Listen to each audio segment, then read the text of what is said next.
여러분 안녕하세요. 묵조교입니다. 우리는 지금 고교물리 1 그 가운데 두 번째 단원 물질과 전자기장에 대해 함께 공부하고 있죠. 우리는 지금 물질의 구조와 성질 그 가운데 첫 번째 원자의 구조에 대해 지난 시간에 배웠고요. 이번 시간에는 두 번째인 에너지띠 이론과 물질의 전도성에 대해 함께 공부하도록 하겠습니다. 우리는 도체, 부도체, 반도체라는 말을 많이 들어봤고 또 우리 스스로 이 말을 쓰고 있습니다.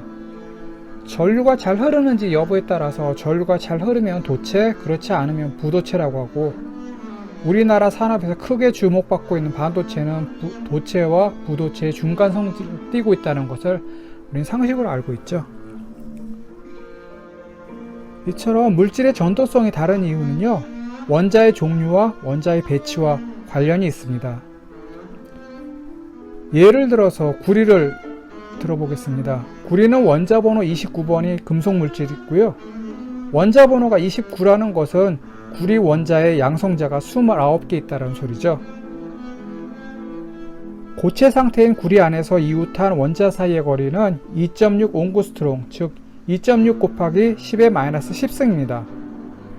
우리는 이 정확한 수치는 즉 2.6 옹구스트롱, 원자 사이의 거리가 2.6 옹구스트롱이라는 이런 수치는 외울 필요는 없고요. 이 정도로 구리 원자와 원자는 서로 인접해 있다는 것은 기억할 필요가 있겠습니다. 원자가 가까이 있으면요, 구리 원자 내 전자 에너지 준위가 서로 겹치는데 이것도 우리는 좀 기억할 필요가 있겠습니다. 구리 원자 내 전자 에너지 준위가 이렇게 겹치는데요, 서로 멀리 떨어져 있는 구리 원자 두 개를 가정해 봅시다. 원자 번호가 29인 구리가 전기적으로 중성을 띠려면요, 양성자 29개의 플러스 전하를 상쇄할 수 있는 전자가 필요하겠죠. 29개의 전자는 에너지가 낮은 상태부터 높은 상태 순서로 에너지 준위를 채웁니다. 에너지 준위에 들어가는 전자의 수에는 제한이 있는데요, 그래서 두 개의 구리 원자의 에너지 준위가 서로 겹치지 않도록 미세한 차이로 둘로 갈라집니다.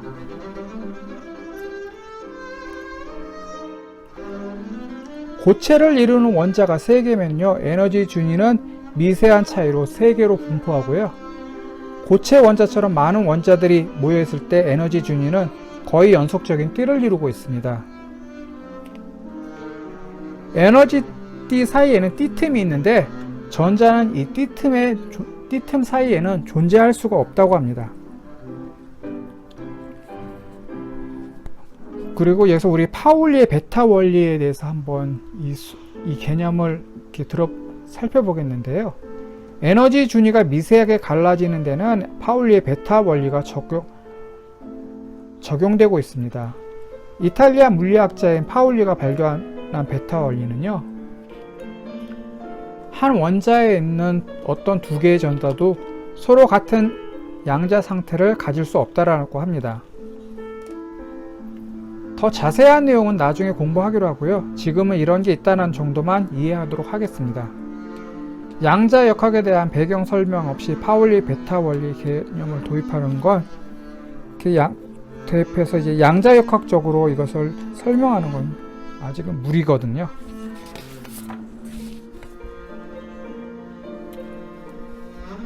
전자는 낮은 상태의 에너지 준위부터 채워나갑니다. 결국 원자의 제일 바깥쪽 에너지 준위까지 전자가 채워지게 되는데요. 화학 시간에 이온과 이온 결합, 공유 결합 등을 공부했을 겁니다. 또 원소와 원소가 결합할 때 그냥 결합하는 게 아니라 H2O, CO2처럼 결합 방식이 정해져 있다는 것도 공부했겠죠. 이온 상태의 물질이 몇 가 이온이지, 물은 HO가 아닌 H2O로 결합하는지는 원자가 띠에 있는 전자에 의해서 결정이 됩니다. 원자가 띠의 전자수는요, 고체의 전자적 성질을 결정하는데 아주 중요한 역할을 하고 있습니다. 원자가 띠에 있는 전자가 고체의 성질을 결정짓는 것 가운데 하나가 전기 전도도인데요. 외부 전기장의 작용으로 고체를 통해 전자가 자유로이 이동할 수 있는 정도를 말합니다. 전기 전도도는 고체의 중요한 성질 중 하나, 성질 가운데 하나입니다. 도체, 부도체, 반도체에서요. 전기 전도도는 앞서 공부한 것처럼 도체, 부도체, 이제 부도체는 절연체라고도 말합니다. 그래서 도체, 부도체, 반도체를 구분하고요. 에너지띠를 이용하여 도체와 부도체, 반도체에 대해 한번 알아보도록 하겠습니다. 전기가 잘 통하는 물질을 우리는 도체라고 말하죠. 도체가 전기를 잘 통하게 할 수 있는 데에는 원자과 띠의 전자가 일부만 채워져 있기 때문입니다. 전기 전도도가 좋은 도체 에너지띠는 여기 있는 그림처럼 원자과 띠의 일부만 채워져 있습니다. 에너지띠에 비어있는 상태가 많아서요. 전자는 에너지띠 내에서 비교적 자유롭게 여러 상태를 이동하고요. 그래서 원자 사이를 옮겨 다닙니다. 이러한 전자를 우리는 자유전자라고 이름을 붙였고요. 우리가 정전기 유도에 대해 관해 공부할 때 도체의 정전기 유도는 자유전자에 의해서라고 공부했죠. 이때 자유전자는 원자에 속박되어 있지 않다고 우리가 공부했습니다. 여기서는 자유전자에 대해 좀 더 구체적으로 살펴보겠습니다. 외부에서 전기장 걸어주면 전자는 쉽게 다른 상태로 이동합니다. 그래서 고체 내를 자유롭게 이동하고 있죠. 자유전자는 플러스에서 마이너스로 이제 전기장 방향과 반대 방향으로 움직입니다. 전류가 플러스에서 마이너스로 이렇게 이동하는데 전자는 그 반대로 마이너스에서 플러스로 이동한다고 공부했죠, 우리. 고체 속에서 집단적으로 한 방향으로 운동하면요, 이것이 열적으로 불규칙하게 들뜬 전자와 차이가 생깁니다. 그래서 전기장 방향과 반대 방향으로 한쪽 방향으로 운동하는 자유전자 때문에 도체 내에서는 전류가 흐를 수가 있는 거죠. 그러면 부도체에 대해 살펴보겠습니다. 부도체는 쉽게 말해서 전기가 통하지 않는 고체를 말하죠. 그리고 부도체는 절연체라고도 말을 합니다. 고체 양 끝에 전압을 걸었을 때 전류가 흐르지 않는 고체를 우리는 부도체라고도 말하죠. 절연체의 원자과 띠는 전자로 모두 채워져 있습니다. 원자과 내에서는 전자가 더 이상 이동할 수가 없는 거죠. 이제 전자가 모두 채워져 있으니까 빈 공간이 없다는 거죠. 이게 승객이 별로 없는 전철 객차 안에서는 우리가 쉽게 움직일 수 있지만, 승객들로 꽉 찬 이제 전철 객차 안에서는 우리가 움직이는 것은 고사하고 숨도 제대로 쉴 수 없는 것과 좀 비슷한 이치입니다. 다른 원자 사이를 자유롭게 옮겨 다니는 자유전자가 그래서 부도체에는 없는 거죠.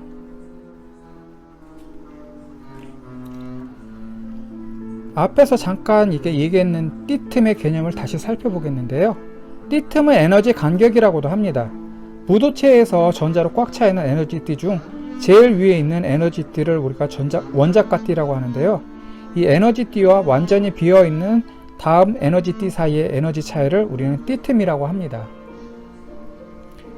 원자과띠에서 비어있는 에너지띠로 전자가 이동하기 위해서는요, 띠틈 이상의 에너지를 얻어야 합니다. 부도체는 띠틈이 매우 커서 쉽게 뛰어넘을 수가 없습니다. 그림에서 보듯이 지금 원자과띠와 전도띠 사이에 띠틈이 있는데, 원자과띠에 있는 전자가 이 전도띠로 넘어설 수 있는 그런 에너지를 이제 얻어야 되는데, 부도체는 이게 띠틈이 굉장히 커서 전자가 원자과띠에서 전도띠로 쉽게 넘어설 수가 없어요. 예를 들어서 다이아몬드 같은 경우는 이 띠틈이 굉장히 커서 어떤 전자도 이 띠틈을 뛰어넘어서 원자과띠에서 전도띠로 이렇게 올라설 수가 없습니다.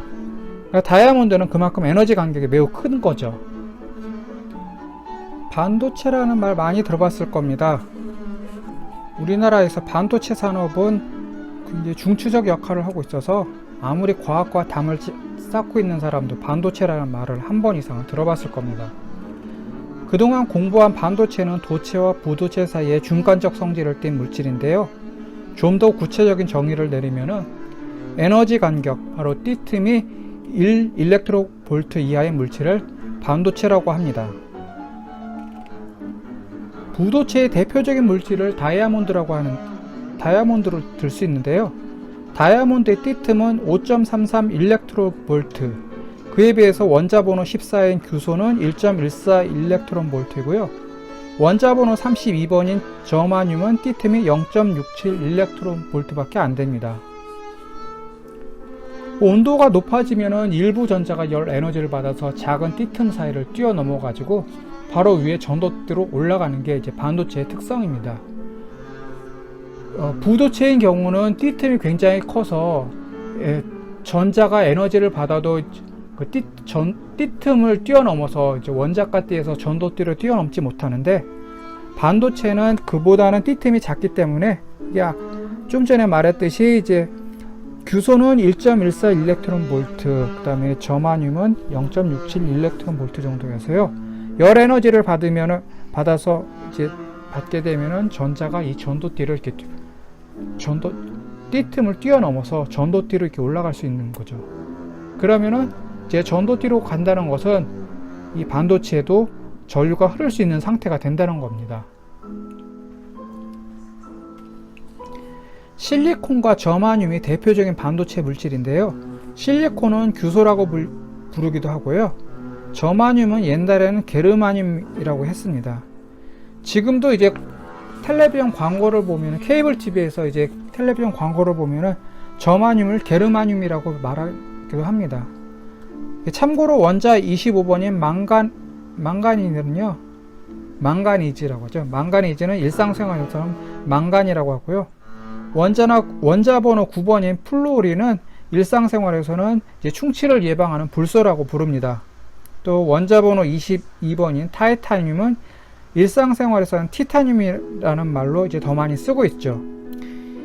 이거는 이제 옛날에 에네르기를 에너지라고 하고, 그 다음에 알레르기를 요즘 알러지라고 이렇게 말을 하고 있네요. 과학 용어로 옛날에는 이제 독일어 발음으로 이렇게 많이 썼는데, 요즘은 과학 용어를 영어식으로 많이 바꾸고 있어요. 그래가지고 이렇게 게르마늄을 이제 저마늄이라고 하고, 그 다음에 불소는 이제 한자어긴 해도 플루오린이라고 하고, 티타늄을 이제 타이타늄이라고 하고, 그 다음에 이제 원소는 아닌데 생물에서 알레르기라고 했던 거를 지금은 이제 어른들은 알레르기라고 하고, 또 요즘 이제 조금 젊은 사람들은 알러지라고 하고, 그렇게 하고 있죠. 아마 이제 여러분들이 나중에 커서 사회적 중추적 역할을 할 때는 또 여러분이 배운 영어식 표기가 일상화돼 가지고요. 이제 그때 되면 이제 노인들은 알레르기, 에네르기, 티타늄 이렇게 발음하고, 그 다음에 이제 성인이 된 여러분들은 알러지, 에너지, 타이타늄, 저마늄 이렇게 발음을 할 겁니다. 반도체의 에너지띠 구조는 절연체와 비슷한 모습을 이제 확인할 수가 있는데요. 절연체의 에너지띠 구조와 반도체의 그것과는 중요한 차이점이 있습니다. 이제 반도체에서는 원자가띠와 바로 위에 에너지띠인 전도띠 사이에 에너지 간격이 절연체의 띠틈보다 훨씬 작습니다. 그거는 이제 우리가 방금 이제 계속 반복적으로 얘기를 해왔죠. 다이아몬드의 띠틈은 5.53 일렉트론 볼트인데요. 그에 비해서 실리콘의 띠틈은 1.14 일렉트론 볼트에 불과합니다. 그리고 저마늄 같은 경우에는 띠틈이 0.67 일렉트론 볼트로 1 일렉트론 볼트보다도 더 작습니다. 저마늄의 에너지 간격은 0.67 일렉트론 볼트인데 실리콘은 1.14 일렉트론 볼트로 저마늄보다 2배 가까이 크죠. 그럼에도 실리콘은 따로 온도를 높이지 않아도 상온에서도 열 에너지를 얻어가서 전자가 에너지 간격을 뛰어넘어서 전도성을 띌 수 있다고 합니다. 그러면은 도체와 반도체의 전지적 특성을 한번 비교해 보도록 하겠습니다.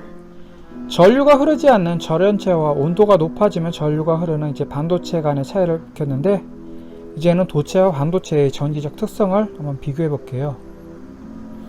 비저항이란 물질의 종류와 온도에 의해서 정해지는 물질의 전지적 특성을 말합니다. 비저항이 클수록 전류가 잘 흐르지 못해요. 그래서 도체의 비저항은 반도체의 비저항보다 작습니다. 대표적 금속 도체인 구리와 대표적 반도체의 비저항을 비교하면요, 이제 반도체의 비저항이 도체의 비저항보다 훨씬 크다는 것을 우리를 확인할 수가 있습니다. 그리고 또 도체와 반도체의 전기적 특성을 비교하면은 전하 나르게 수에서 차이가 있는데요. 전하 나르게가 뭐냐면은 전하를 운반하는 전자나 양공을 말합니다. 구리의 전하 나르게 수는 실리콘에 비해서 단위 부피당 약 10의 13승배라고 합니다. 실리콘에서는 평형 상태에서 열 에너지에 의해 소수의 전자만 에너지 간격을 뛰어넘어서 원자가띠에서 전도띠로 이동하는데, 같은 수의 양공은 원자가띠에서 만들어집니다. 원자가띠에 있던 전자가 전도띠로 옮겨가면 원자가띠에서는 전자가 있던 곳에 공간이 생깁니다. 음전하인 전하가 이동해서 여기에는 플러스 전하가 되는 거죠. 플러스 전하, 즉 양전하를 띤 공간을 우리는 양공이라고 하는데, 음전하인 전자가 이동한 만큼 양공도 이동하게 됩니다. 이제 전자가 있다가 사라진 그 빈 공간, 상대적으로 플러스 전하를 띠게 된 것을 양공이라고 하는데, 전자가 이동했으면 그만큼 양공이 생기겠죠. 전하 나르게가 무슨 역할을 하는지 한번 보면은요, 전자와 양공의 이동은 전하의 이동을 의미하기에 전도띠의 전자와 원자가대의 양공 모두 전하를 이동시키는 전하 나르게 역할을 합니다. 양공이 생기면요, 원자가띠에 있는 전자의 자유도가 생깁니다. 양공은 플러스 전하를 갖는 입자처럼 취급을 합니다. 그러니까 전자는 마이너스 2의 전하를 띠고 있는데, 양공은 그의 상부하에 맞서서 플러스 2 전하를 띠고 있다라고 우리가 그렇게 취급을 합니다. 반도체에서는 양공에 의한 전도는 전자에 의한 전도만큼 중요하게 다루고 있습니다. 그러면 결정에 대해서 한번 살펴보도록 하겠습니다. 우리는 일상생활에서 결정이란 말을 많이 듣고, 또 우리 스스로도 결정이란 말을 많이 씁니다. 결정, 이거를 할까 저걸 할까, 그래서 이쪽과 물리학과로 갈까 화학과로 갈까, 양자택일 간에 하나를 선택하는 그런 결정이 아니고요, 여기서는 크리스탈이라고 크리스탈을 이렇게 말합니다. 크리스탈이 수정이라는 뜻도 있는데요, 결정이라는 뜻도 있습니다. 그러니까 여기서 말하는 결정은 이걸 할까 저걸 할까, 어떤 선택의 디시전이 아니라 크리스탈을 의미하는 결정을 말합니다. 조금 농담 한번 해봤습니다. 원자가 규칙적이고 반복적인 배열을 하고 있는 상태를 우리는 결정이라고 하는데요, 그 가운데 결정형 고체는 결정형 고체와 비결정성 고체로 나눌 수 있는데, 결정성 고체는 구성 원자가 규칙적인 3차원 구조를 이루고 있는 고체를 말하고 있고요, 결정형 고체에는 염화나트륨, 쉽게 말해서 소금이죠, 그리고 다이아몬드, 그리고 결정형의 크리스탈, 그리고 금속 등이 이제 결정성 고체입니다. 여기서는 금속 가운데 이제 구리를 예로 들었습니다. 그러면 이온 결정이 무언가 한번 살펴볼 텐데요, 이온 결정은 1쪽 원자와 17쪽 원자가 만나서 만들어진 이온 결합에 의해서 만들어진 결정을 말합니다. 우리가 화학 시간에 주기율표에 대해서 배웠을 겁니다.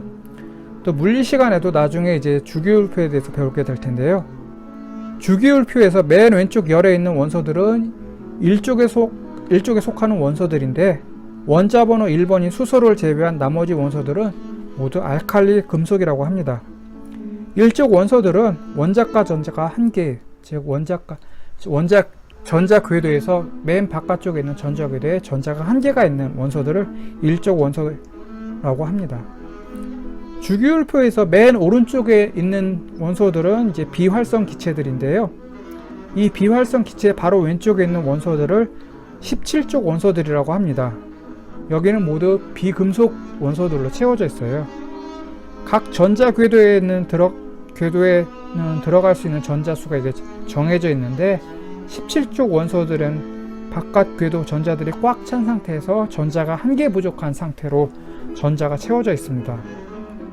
일족 원소는 이온 상태가 되면은 이제 원자 맨 끝에 있는 전자가 한 개이기 때문에 이온 상태가 되면 플러스 1가가 되고요.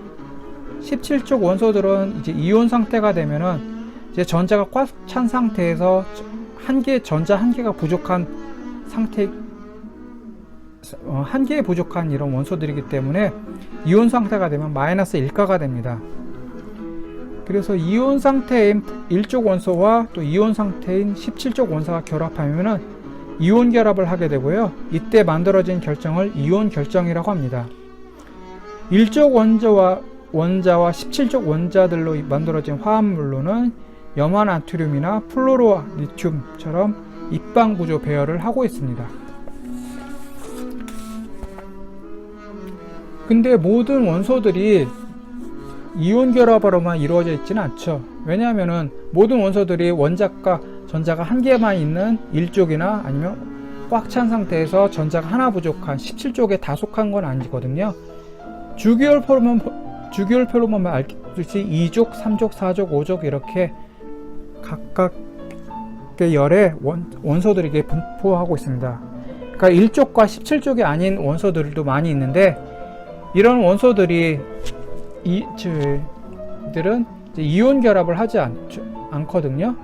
그러니까 이온 상태가 아닌 분주화 상태로 물질이 결합을 하는데 이제 2족, 3족, 4족, 5족, 6족 이런 원소들은 그러니까 분자 상태로 물질이 결합을 하는데 이때는 공유결합 결정이 만들어집니다.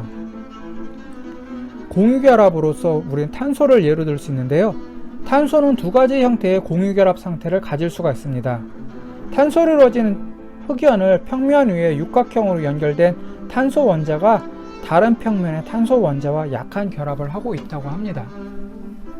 탄소로 이루어진 물질 중에는 또 다이아몬드가 있는데요.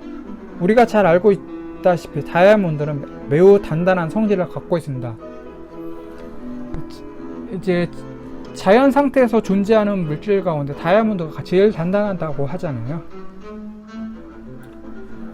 그러면 이제 금속 결정에 대해 한번 알아볼까요? 금속 내부에는 원자의 최외곽 전자가 원자를 떠나서 결정 내를 자유롭게 이동을 합니다. 이 전자는 고정되어 있는 플러스 전하, 즉 양성자와 상호작용을 해서 안정된 결정 상태를 만들어 갑니다. 일반적으로 최외곽 전자 수가 적을 때 금속 결정이 쉽게 형성된다고 합니다.